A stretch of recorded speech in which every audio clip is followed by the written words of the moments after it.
Hello everyone, ਅੱਜ ਆਪਾਂ read ਕਰਾਂਗੇ properties of standard deviation. Property the first property ਕੀ ਹੈ ਕਿ ਅਗਰ ਆਪਾਂ ਕੁਝ ਵੀ ਸਟੈਂਡਰਡ ਡੈਵੀਏਸ਼ਨ ਦੇ ਵਿੱਚ ਵੇਰੀਏਬਲਸ ਜੋ ਆਪਣੇ ਐਕਸ ਵੇਰੀਏਬਲ ਦਿੱਤੇ ਹੁੰਦੇ ਨੇ, ਅਗਰ ਕੁਝ ਦੇ ਵਿੱਚ ਉਸਦੇ ਆਪਾਂ ਕੁਝ ਐਡ ਕਰਦੇ ਹਾਂ ਜਾਂ ਸਬਟਰੈਕਟ ਕਰਦੇ ਹਾਂ ਕੋਈ ਵੀ ਵੇਰੀਏਬਲ, ਤਾਂ ਉਹਦਾ ਸਟੈਂਡਰਡ ਡੈਵੀਏਸ਼ਨ ਦੇ ਵਿੱਚ ਕੋਈ ਫਰਕ ਨਹੀਂ ਪੈਂਦਾ। Standard deviation will remain same. Second ਕੀ ਹੈ ਕਿ ਅਗਰ ਆਪਾਂ ਕੁਝ ਵੇਰੀਏਬਲਸ ਦੇ ਵਿੱਚ ਅਗਰ ਉਸਨੂੰ ਆਪਾਂ ਮਲਟੀਪਲਾਈ ਕਰਦੇ ਹਾਂ ਤਾਂ ਕੀ ਹੋ ਜਾਂਦਾ ਕਿ ਜੋ ਆਪਾਂ ਮਲਟੀਪਲਾਈ ਕਰਦੇ ਹਾਂ ਨਾ ਉਸਨੂੰ ਸਟੈਂਡਰਡ ਡੈਵੀਏਸ਼ਨ ਨਾਲ ਵੀ ਮਲਟੀਪਲਾਈ ਹੋ ਜਾਂਦਾ। ਉਹ ਜੋ ਅਗਰ ਡਿਵਾਈਡ ਕਰਦਾ ਤਾਂ ਸਟੈਂਡਰਡ ਡੈਵੀਏਸ਼ਨ ਨਾਲ ਵੀ ਉਹ ਡਿਵਾਈਡ ਹੋ ਜਾਂਦਾ।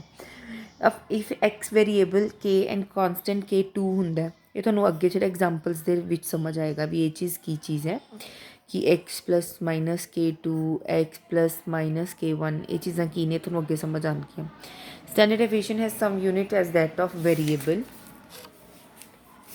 ਇਹ ਫਾਰਮੂਲਾ ਵੀ ਆਪਾਂ ਅੱਗੇ ਕਰਾਂਗੇ ਜਦੋਂ ਆਪਾਂ ਤਿੰਨਾਂ ਦੇ ਵਿੱਚ ਰਿਲੇਸ਼ਨ ਕੈਲਕੂਲੇਟ ਕਰਨਾ ਹੋਏਗਾ। ਫਿਲਹਾਲ ਤੁਸੀਂ ਇੱਕ ਵਾਰ ਇੱਥੇ ਸਮਝ ਲਓ। ਹੁਣ ਇੱਥੇ ਆਪਾਂ ਕੰਬਾਈਨਡ ਸਟੈਂਡਰਡ ਡੈਵੀਏਸ਼ਨ ਕਿੱਦਾਂ ਕੈਲਕੂਲੇਟ ਕਰਦੇ ਹਾਂ ਉਹ ਦੇਖੋ। ਆਪਾਂ ਲੈਂਦੇ ਹਾਂ ਸਕੇਅਰ ਰੂਟ n1 ਕਿੰਨੇ ਆਪਣੇ ਕੋਲ ਨੰਬਰਸ ਹੈ। ਸਟੈਂਡਰਡ ਡੈਵੀਏਸ਼ਨ ਮਤਲਬ ਜਿਹੜੀ ਸਟੈਂਡਰਡ ਡੈਵੀਏਸ਼ਨ 1 ਦਾ ਹੈ ਉਹਦਾ ਸਕੇਅਰ, ਸਟੈਂਡਰਡ ਡੈਵੀਏਸ਼ਨ 2 ਦਾ ਸਕੇਅਰ। ਡੈਵੀਏਸ਼ਨ ਕੈਲਕੂਲੇਟ ਕਰਦੇ ਹਾਂ ਆਪਾਂ ਐਕਸ ਮੀਨ ਦੇ ਨਾਲ ਮਾਈਨਸ ਜਿੰਨਾ ਵੀ ਆਪਾਂ ਨੂੰ ਕੰਬਾਈਨ ਦਿੱਤਾ ਹੋਇਆ 1 2 ਜਾਂ 1 2 3। ਠੀਕ ਹੈ, ਇਹ ਪਹਿਲਾਂ ਤੁਸੀਂ ਆਪਣਾ ਇਹਦਾ ਮੀਨ ਕੱਢੋਗੇ। ਕੰਬਾਈਨ ਮੀਨ ਦਾ ਫਾਰਮੂਲਾ ਆਪਾਂ ਪਿਛਲੀ ਕਲਾਸ ਦੇ ਵਿੱਚ ਕੀਤਾ ਸੀ ਨਾ। ਦੇਖੋ ਅੱਗੇ ਕੀ ਹੈ, ਸਟੈਂਡਰਡ ਡੈਵੀਏਸ਼ਨ ਹਮੇਸ਼ਾ ਪੋਜ਼ੀਟਿਵ ਰਹਿੰਦਾ। ਆਪਾਂ ਸਟੈਂਡਰਡ ਡੈਵੀਏਸ਼ਨ ਅਰਥਮੈਟਿਕ ਮੀਨ ਨਾਲ ਕੈਲਕੂਲੇਟ ਕਰਦੇ ਹਾਂ। ਜਦੋਂ ਉਹਦਾ ਡੈਵੀਏਸ਼ਨ ਆਪਾਂ ਕੈਲਕੂਲੇਟ ਕਰਦੇ ਹਾਂ ਅਰਥਮੈਟਿਕ ਮੀਨ ਮਿਨੀਮਮ ਆਉਂਦਾ ਆਪਣਾ, ਕਿਉਂਕਿ ਡੈਵੀਏਸ਼ਨ ਆਪਾਂ ਚੇਂਜ ਲੈਂਦੇ ਹਾਂ ਉਹਦੇ ਵਿੱਚ। ਫਿਰ ਇਹ ਅੱਗੇ ਆਪਣੇ ਕੋਲ ਇੱਕ ਚੀਜ਼ ਦਿੱਤੀ ਵੀ ਇਹਨਾਂ ਨੇ ਨੋਰਮਲ ਡਿਸਟਰੀਬਿਊਸ਼ਨ ਦਿੱਤੀ ਹੋਈ ਹੈ ਕਿ ਆਪਾਂ ਅਗਰ ਇਹ ਫਸਟ ਉਹਦੇ ਨਾਲ ਸਟੈਂਡਰਡ ਡੈਵੀਏਸ਼ਨ ਦੇ ਨਾਲ ਕੰਪੈਰੀਜ਼ਨ ਕਰਦੇ ਤਾਂ ਟੋਟਲ ਫ੍ਰੀਕੁਐਂਸੀ ਆਪਣੀ 68.27% ਆਉਂਦੀ ਹੈ। ਅਗਰ ਇਸ ਦੇ ਰਾਹੀਂ ਕਰਦੇ ਆਪਾਂ 99.73 ਆਉਂਦੀ ਹੈ। ਅੱਗੇ ਤੁਹਾਨੂੰ ਐਗਜ਼ਾਮਪਲਸ ਦੇ ਨਾਲ ਸਭ ਕੁਝ ਕਲੀਅਰ ਹੋ ਜਾਏਗਾ। ਸਪੋਜ਼ ਫਸਟ ਐਗਜ਼ਾਮਪਲ ਦੇ ਰੱਖੀ ਹੈ ਤੁਹਾਨੂੰ ਕਿ number of farms and 2 farms ਨੇ A ਐਂਡ B। ਉਹਦੇ ਵਿੱਚ ਤੁਹਾਨੂੰ ਨੰਬਰ ਆਫ ਵਰਕਰਸ ਦੇ ਰੱਖੇ ਨੇ ਤਾਂ ਤੁਹਾਡਾ ਇਹ ਹੋ ਜਾਏਗਾ n1 ਐਂਡ n2। ਠੀਕ ਹੈ, ਇਹ ਤੁਹਾਡਾ ਹੋ ਜਾਏਗਾ ਐਵਰੇਜ ਵੇਜ ਦਿੱਤੀ ਹੋਈ ਹੈ ਇਹਨਾਂ ਨੇ। ਮੀਨ ਦੇ ਰੱਖਿਆ ਹੈ ਤੁਹਾਨੂੰ x1 ਤੇ x2 ਮੀਨ ਦੇ ਰੱਖਿਆ। ਇੱਕ ਸੈਕਿੰਡ,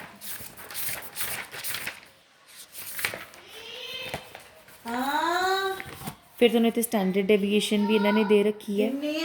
ਹੁਣ x1 2 ਆਪਾਂ ਕਿੱਦਾਂ ਕੈਲਕੂਲੇਟ ਕਰਦੇ ਹਾਂ, ਯਾਦ ਹੋਏਗਾ ਫਾਰਮੂਲਾ ਤੁਹਾਨੂੰ ਕਿ ਆਪਾਂ ਕਰਦੇ ਹਾਂ n1 30 ਇੰਟੂ ਆਪਣੇ ਕੋਲ ਐਵਰੇਜ ਕਿੰਨੀ ਹੈ 80 ਪਲੱਸ 30 ਇੰਟੂ 30 ਨੰਬਰ 1 2। ਠੀਕ ਹੈ, 20 ਪਲੱਸ 30 ਇਹ ਕਿੰਨਾ ਆ ਜਾਏਗਾ 18 ਸੌਰੀ ਇੱਥੇ 20 ਹੈ sorry 1600 plus 900, okay, then divided by 50, 2500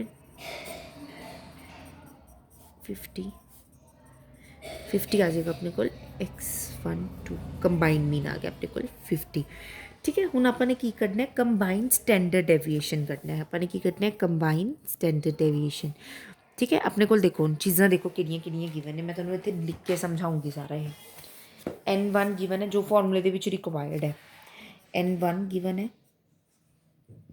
20, standard deviation 1 ਆਪਾਂ ਨੂੰ ਕੁਐਸਚਨ ਦੇ ਵਿੱਚ ਹੀ ਗਿਵਨ ਹੈ 5.8। ਸਭ ਆਪਾਂ ਪਹਿਲਾਂ 1 ਦਾ ਟਰਮ ਕੱਢਾਂਗੇ। d1 ਕਿੰਨਾ ਆਪਣੇ ਕੋਲ ਦੇਖੋ, ਮੈਂ ਤੁਹਾਨੂੰ ਕੀ ਕਿਹਾ ਸੀ d1 ਦਾ ਫਾਰਮੂਲਾ ਦੇਖੋ ਤੁਹਾਨੂੰ ਪ੍ਰੋਪਰਟੀਜ਼ 'ਚ ਵੀ ਹੈ 1 ਜਿੰਨਾ ਆਪਣੇ ਕੋਲ ਫਸਟ ਮੀਨ ਆਇਆ ਕੰਬਾਈਨ ਮੀਨ 'ਚ ਮਾਈਨਸ ਕਰ ਦਿਓ। 1 ਕਿੰਨਾ ਆਇਆ ਆਪਣੇ ਕੋਲ ਕੁਐਸਚਨ ਦੇ ਵਿੱਚ ਗਿਵਨ ਹੈ ਤੁਹਾਨੂੰ ਕੋਲ 80। ਇਹ ਤੁਸੀਂ ਕਿੰਨਾ ਕੈਲਕੂਲੇਟ ਕੀਤਾ 50 ਤੇ d1 ਕਿੰਨਾ ਆ ਗਿਆ 30। ਓਕੇ, ਹੁਣ ਇਹ ਸਾਰੀਆਂ ਹੋ ਗਈਆਂ n1 ਦੀਆਂ ਸੀਰੀਜ਼। ਇਹ n2 ਕਿੰਨਾ ਤੁਹਾਡੇ ਕੋਲ 30, 2 ਕਿੰਨਾ ਤੁਹਾਡੇ ਕੋਲ 6.3। d2 ਕਿੱਦਾਂ ਕੱਢੋਗੇ ਦੱਸੋ। x2 ਕਿੰਨਾ ਤੁਹਾਡੇ ਕੋਲ ਗਿਵਨ ਹੈ 30 ਕੁਐਸਚਨ ਦੇ ਵਿੱਚ ਹੈ minus combine 50 minus 20। Now put all these things in a formula. Square root, I'm so sorry, 20 and 1 okay. फिर मतलब standard deviation 1 the square is the square plus 30 and 2 standard deviation 2 the square plus n1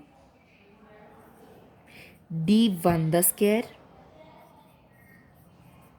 okay plus n2 बिल्कुल simple formula है just पहला ਤੁਸੀਂ a ਲਿਖਣਾ n1 ਨਾਲ n2 ਨਾਲ multiply then standard deviation ਦਾ 1 ਦਾ square standard deviation 2 ਦਾ square ਫਿਰ deviation 1 ਦਾ square ਫਿਰ deviation 2 ਦਾ square easy ਹੈ ਫਾਰਮੂਲਾ ਬਿਲਕੁਲ ਘਬਰਾਉਣ ਦੀ ਜ਼ਰੂਰਤ ਨਹੀਂ 30 ਮਾਈਨਸ 20 ਦਾ ਹੋਲ ਸਕੁਅਰ ਓਕੇ ਸਟੈਂਡਰਡ ਇਹਨੂੰ ਆਪਾਂ ਇਕੱਠਾ ਕਰਨਾ ਨੀਚੇ ਤਾਂ ਆਪਣਾ ਸੇਮ ਹੀ ਰਹਿੰਦਾ ਨੰਬਰ ਆਫ ਟਰਮਸ ਟੋਟਲ इसनू सॉल्व करो 5.8 सॉरी 5.8 इंटू 5.8 इंटू 67 2 पॉइंट आ गया तो तुम इदा कैलकुलेट कर लो मैं क्वेश्चन के ही देख रही हूँ ये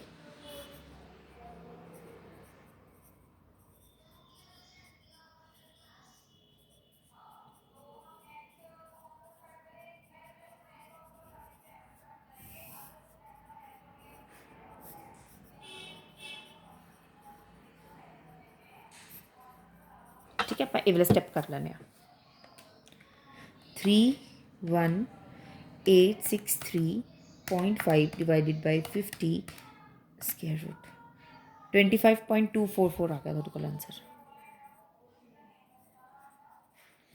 कंबाइन स्टैंडर्ड डेविएशन ओके ये चीज़ होंगी अपनी इंपॉर्टेंट ये फॉर्मूला बहुत इंपॉर्टेंट है फॉर्मूला रीड करना आना चाहिए पहला की किया आप नंबर 1 फिर आप पहले इवें लिख लिया करो तुम number 1 standard deviation number 1 first standard deviation the square number 2 second standard deviation the square plus plus plus करना कितने माइनस नहीं करना number 1 first deviation the square plus number 2 second deviation the square upon number 1 plus number 2 okay next question है देखो इस की दे रखे है कि थोड़े को 40 स्टूडेंट्स हैं क्लास के जिदा इन्होंने स्टैटिस्टिकल डाटा दे रखे आपू कि मीन तो दे रखे इन्होंने 55 एंड थोड़े को स्टैंडर्ड डेविएशन दे रखे 8 ओके ठीक है फिर इन्होंने अपन 5 गर्ल्स के मार्क्स दे रखे हैं कि 5 गर्ल्स के किन्ने किन्ने मार्क्स हैं 40 55 63 75 87 हुण आपां ने की करना है मार्क्स ऑबटेन करने बॉयज़ का बॉयज़ के मार्क्स ऑबटेन करने तो मीन तो स्टैंडर्ड डेविएशन करना है उन्होंने मार्क्स का इत्थे तो अपन गर्ल्स का डाटा दे रखे ऑल ठीक है हुण आपां की करांगे अपने को सिंपल इंडिविजुअल सीरीज़ आ गई इंडिविजुअल से सीरीज़ के आप की कर लाँगे आप मीन कढ़ लाँगे सिंपल तरीके नाल आपां इन्हां नूं कैलकुलेट कर अपने को कुछ भी नहीं है ये चीज़ कुछ भी नहीं है अपने को प्लस करो 320 divided by 1 2 3 4 5 64 marks the deviation करो चेंज एक्चुअल मीन के नाल ते अपने को जो मीन है चेंज किया वो -24 -9 -1 11 23 की करते उन्होंने तुसी स्टैंडर्ड डेविएशन निकालने is the square root sorry is the square root कर दो 24 द 576 81 1 121 5 29 तुसी ये कट लिया कैलकुलेट कर लिया 1308 आप स्टैंडर्ड डेविएशन कितना करते हैं 1308 divided by number of terms 5 16.17 थोड़े को स्टैंडर्ड डेविएशन आ गया तो 1 ਦਾ कितना आ गया थोड़े को 64 हुण तुसी कंबाइन मीन कटो कंबाइन मीन थोड़े को की है नंबर ऑफ गर्ल्स कितनियां ने 1 5 x1 कितना थोड़े को 64 x2 कढ़ना ना अपने मीन बॉयज़ का कढ़ना प्लस 35 कितना अपने को थोड़े को प्लस 35 क्यों में अपने 35 किया नंबर ऑफ 2 टर्म्स कितना कढ़ांगे 40 क्लास के स्टूडेंट्स हैं जिदे 5 गर्ल्स हैं 35 तो बॉयज़ ही आ गए ना 35 x2 आप कढ़ना अपने मीन ये थोड़ा x2 आ जाएगा 53.7 ओके हुण आप कढ़ना स्टैंडर्ड डेविएशन के अपन देखो की चीज़ां जरूरत होंगी है नंबर 1 अपने को किन्नियां ने नंबर ऑफ 1 टर्म्स 5 ਇਹਦਾ 1 कितना अपने को गिवन अपने पिछे कैलकुलेट किया 16.17 D1 ਕਿੱਦਾਂ ਕੈਲਕੂਲੇਟ ਕਰਾਂਗੇ ਆਪਾਂ।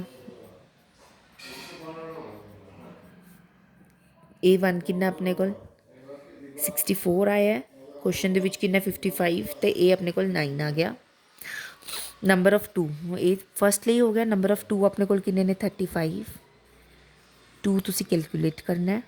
D2 ਤੁਹਾਡੇ ਕੋਲ ਕਿੰਨਾ ਹੈ, ਤੁਸੀਂ ਕੱਢ ਲਿਆ ਨਾ, ਬॉयज़ ਦਾ ਮੀਨ ਕੱਢ ਲਿਆ 53.7।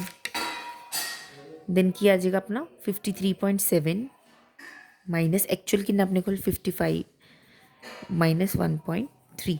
ਹੁਣ ਇਹ ਸਭ ਤੁਸੀਂ ਕੁਐਸਚਨ ਦੇ ਵਿੱਚ ਜਦ ਕਰੋਗੇ ਤੁਹਾਨੂੰ ਇਹਦਾ ਦੇ ਰੱਖਿਆ 8 ਦੋਨਾਂ ਦਾ।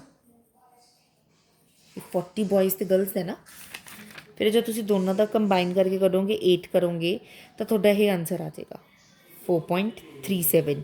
ਤਾਂ ਬॉयज़ ਦਾ ਸਟੈਂਡਰਡ ਡੈਵੀਏਸ਼ਨ ਕੀ ਹੈ 4.37। ਬॉयज़ ਦਾ ਐਵਰੇਜ ਮਾਰਕਸ ਕਿੰਨੇ ਨੇ 53.7। ਠੀਕ ਹੈ। ਨੈਕਸਟ ਕੁਐਸਚਨ ਹੈ ਆਪਣੇ ਕੋਲ,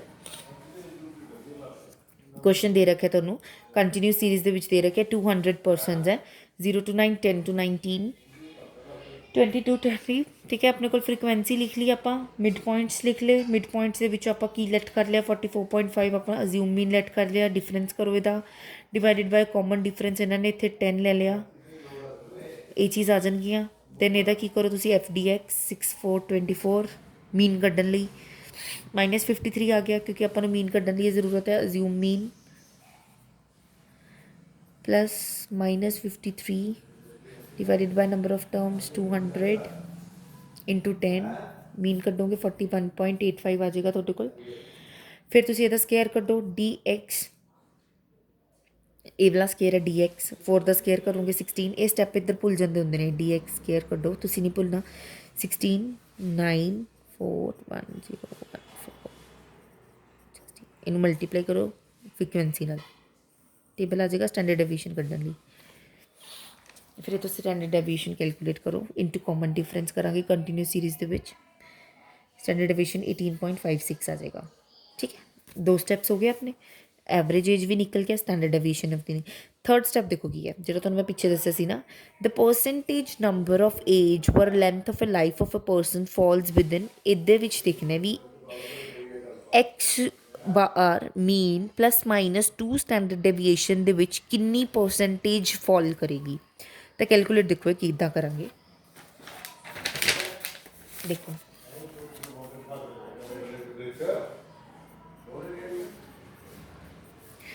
ਮੀਨ ਕਿੰਨਾ ਕੱਢਿਆ ਆਪਾਂ ਨੇ 41.85 प्लस माइनस है ना, तो 2 बार करांगे। प्लस माइनस 2 इंटू 18.56 अपना स्टैंडर्ड डेविएशन आया है।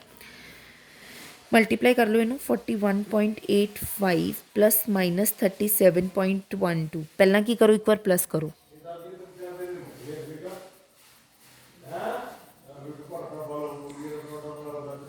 फिर करो माइनस।